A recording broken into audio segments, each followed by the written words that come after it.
Oh, hai guys. Pernah tak korang tengah duk kalut nak pergi kerja, tiba-tiba ada je idea-idea best yang datang. Idea-idea yang mana yang boleh korang nak tulis artikel ke, ataupun idea-idea yang terkait dengan korang punya target ke, dan juga idea-idea yang boleh bantu korang generate income ataupun yalah buat duit. So, by the time korang sampai tempat kerja atau by the time korang ada masa lapang untuk rekodkan ataupun catat idea tu dah hilang. So, kalau korang pernah hadapi masalah ni, jom kita akan kupas bagaimana untuk tackle masalah ini.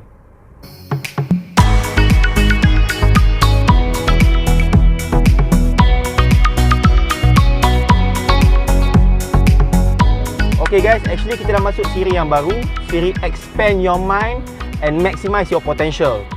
Jadi pada siri kali ini kita akan bincang banyak lagi topik-topik lain yang terkait dengan minda dan kreativiti kita, dan bagaimana untuk kita jana kreativiti dan idea yang dapat membantu kita untuk membangunkan potensi diri kita. Dan video kali ini lebih bersifat santai sebab sekarang ni pun saya dah start kerja, bukan seperti sebelum ni yang musim PKP. Jadi masa untuk buat video agak terhad, dan saya akan buat lebih santai dan lebih relax lah, dan tidak terlalu tinggi lah dari segi production quality. Jadi kalau kata korang like, give a thumbs up, dan please give feedback lah. Boleh vote di sini kalau kata korang suka konten yang macam ni, yang macam sekarang, ataupun seperti konten yang sebelum ini. Okay, vote di sini ya. Hai guys, hai kawan-kawan. Selamat kembali ke YouTube channel saya.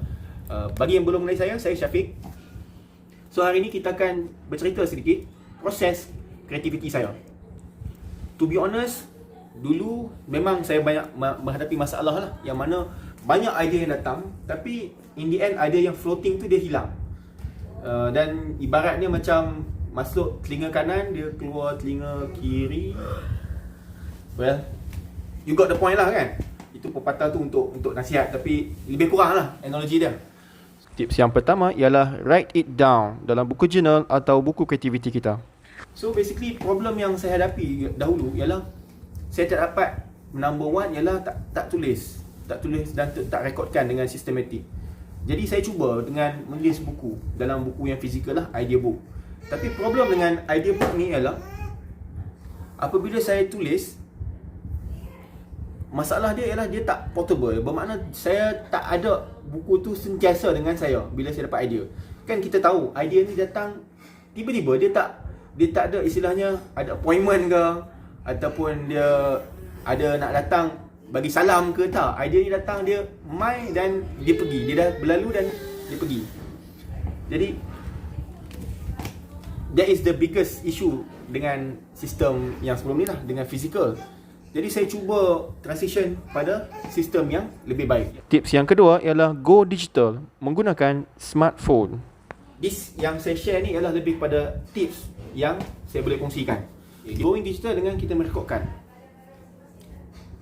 Tetapi apabila kita merekodkan sahaja, dan ini menurut pengalaman saya lah, Marwan tengok buat apa tu?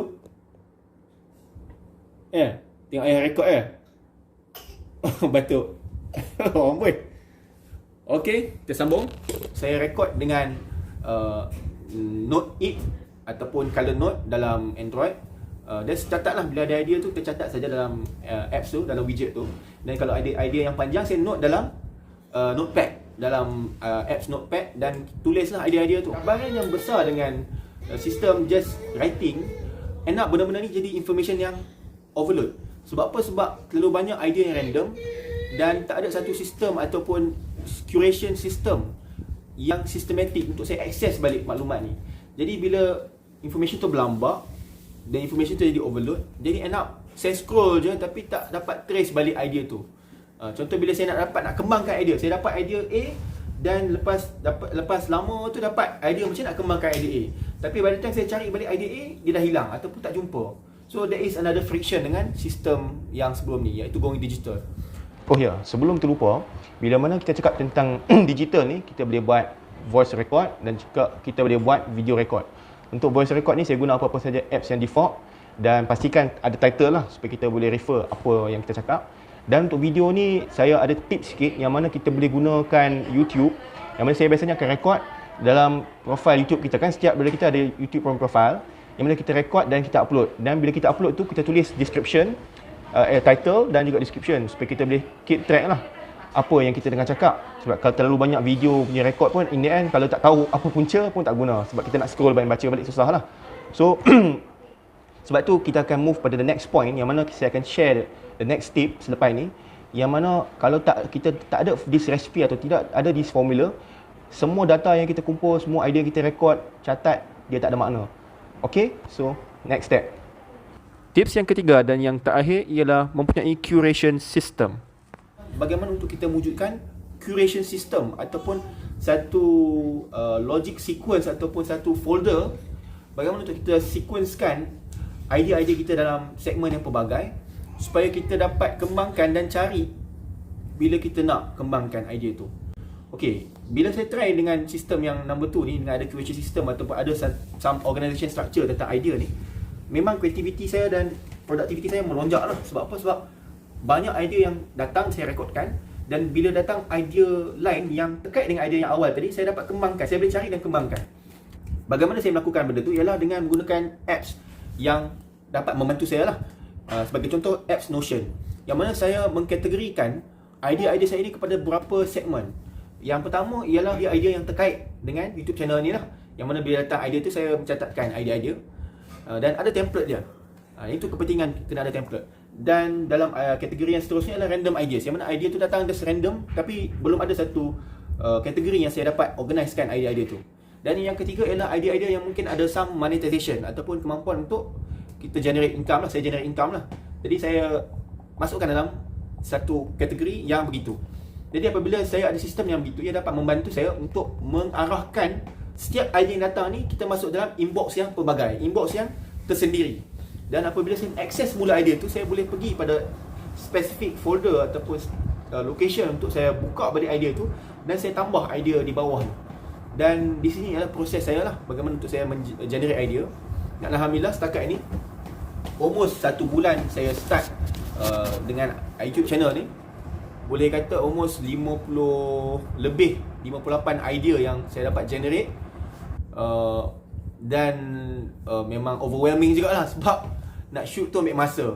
Jadi sebab tu juga one of it, saya tengah eksperimen dengan video yang lebih santai sebegini, yang mungkin dari segi production quality dia rendah sikit berbanding sebelum ni, yang mana ada B-roll, ada headshot punya shot, and then ada intro, outro dan sebagainya. Jadi saya nak cuba dengan yang lebih santai tapi ada input-input yang menarik. Okey, saya rasa setakat itu saya dahulu, dan boleh tanyakan apa-apa soalan di ruang komen, insya-Allah saya akan respon dalam kadar yang segera. Dan kalau kata untuk tanya saya secara private, mungkin kalau nak tahu boleh tengok saya lah di Facebook, dan boleh cari saya di Facebook, dan boleh PM saya kalau ada persoalan. Okey, setakat itu saja pada hari ini. So insya-Allah kita akan share lagi next tips ataupun video yang dalam tema productivity, lifestyle design, dan juga macam mana untuk kita expand kreativiti kita. Jika anda like konten-konten yang saya kongsikan, silalah like dan tekan subscribe di bawah. Saya amat menghargainya. Dan jika anda nak check out lagi video-video lain, di sini. Ini playlist yang lain lah, yang dalam siri. Tekan playlist lah, tekan.